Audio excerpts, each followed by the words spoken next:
Bonjour à tous. Alors que le débat sur la question de l'annulation de la dette publique est très vif, en France comme au niveau européen, nous publions, avec François Baroin et Aurélien Pradié, une tribune sur la dette publique. Aujourd'hui, la Banque centrale européenne et l'Eurosystème détiennent environ 25% de la dette française. Cela représente 600 milliards d'euros.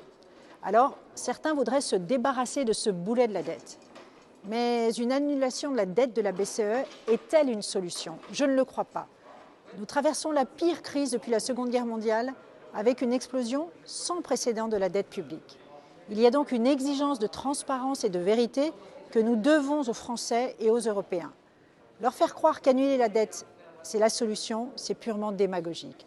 Ce n'est pas en cassant le thermomètre que l'on fait tomber la fièvre. Il faut être clair, une dette, elle se rembourse. Annuler la dette, est-ce légal? Là encore, la réponse est non.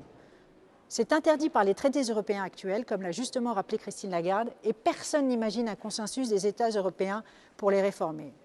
Alors, quelles seraient les conséquences? En économie, comme dans la vie, le miracle de l'argent magique n'existe pas. Nous en payerons donc les conséquences au centuple.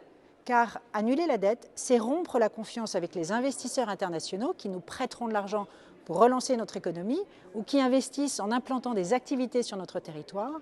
C'est rompre avec les Français qui consomment et ceux qui épargnent.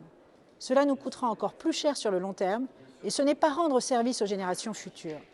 C'est aussi menacer l'euro, menacer son rôle sur la scène internationale et surtout menacer la cohésion de la zone euro. Un passage en force conduirait à une explosion de la zone euro.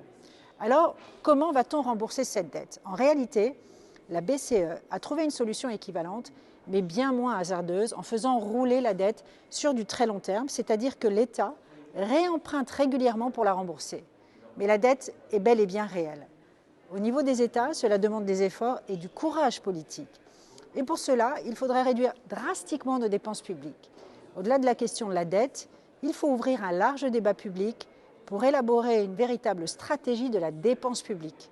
Quels moyens pour la santé, pour l'éducation, pour la sécurité et pour la justice, par exemple? Eh bien, c'est cet équilibre entre croissance et baisse de la dépense publique qu'il nous faut trouver pour préparer l'avenir. À bientôt.